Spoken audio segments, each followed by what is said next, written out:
Amongst the things that my father, Olav Sholem, did in Cleveland, when they lived in Cleveland, was that he used to make every Yutas Kislev a big suda, a big fabrengen. And a lot of people would come, a lot of balabatim, a lot of rabbanim, choshev Eden, and many times, many rabbanim would even speak. And at that time, when my Zayda lived in Cleveland, he was the one that would chazer the maimer. And everyone would sit with open mouths listening to the maimer because he had such a gvaldik, a special keich hasbar. He was able to explain an inyan, even it was a deeper inyan in Chassidus that every single person was able to understand. When he moved from Cleveland to New York, the Rebbe told my father on Yechidus, so now you have another job. Because my father used to always say the main speech by this Fabrengen. So the Rebbe said to him, now besides the main speech that you say, now you'll also have the job of chazering the maimer. And he did. From then on, he would, besides the speech, he would also chazer the maimer.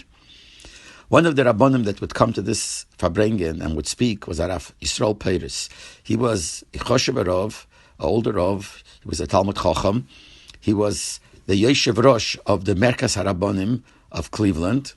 He wasn't a Chassid, but he always spoke very warmly about Lubavitch, about Chassidus, about Yutas Kislev, about the Rebbe, etc. So it was the year Tovshin Chof, I believe, that he was there and he spoke. And one of the things he said in his speech was that he has a kasha. He knows that on Yutas Kislev we start learning Tanya. In Chitas, we start Tanya over again from the beginning on Yutas Kislev. We start with the Sharblat. Now, on the Sharblat, in the cover page, there the Alter Rebbe quotes the Posik, Ki korev elecha hadover ma'id. And if you look in Chumash, the word ma'id is without a vov.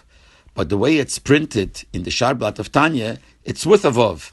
And his kasha was, if in the Chumash it's without a vov, why here is it with a vov? And then he added, in the Sharblat, the Alter Rebbe continues and mentions the word ma'id again. Levayer eichu korev ma'id. This time it's actually printed without a vov. And in the Luach HaTikun, the Rebbe writes that you have to fix it and you have to put in the vov. So not only is it lechatchila written with a vov, when it's written without a vov, the way it should be seemingly, because that's how it's in Chumash, the Rebbe adds that you have to add the vov. And he doesn't understand why it is. And my father answered him something later. After Yud Shvat that year, when my father went to Yechidus, I was actually in that Yechidus too. The Rebbe asked my father about the Yutas Kislev Fabrengen, and he asked him about the Rabbonim, and he asked him if Rav Peiris was there. And my father said yes. And he asked him, did he speak? And he said yes. And he says, what did he say? My father later told me that the way he remembers is that the Rebbe not only said, what did he say? The Rebbe even said, hat der Rebbe gefragt Akasha? Did he ask Akasha? But anyway, my father answered him, told him that he asked this and this kasha. The way he asked it on the word ma'id, why it's printed with a vov.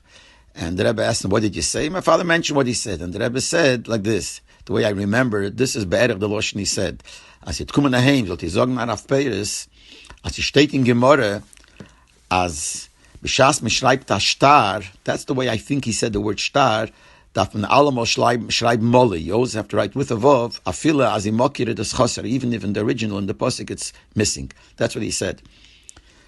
L'chure, the Rebbe meant the Gemara in Avodah Zarah of Tesar Madalef, where the Gemara says, Sefer B'tzira Tana Tisfo, which means, as it says on the side of the Gemara in the Gilyon, it says that Pshat is like this, that the meaning, when you write a Posik, you write the way it says in the Posik, Choser, like Moshe, you never write Moshe with a Vov, or Lemar, you don't write with a Vov.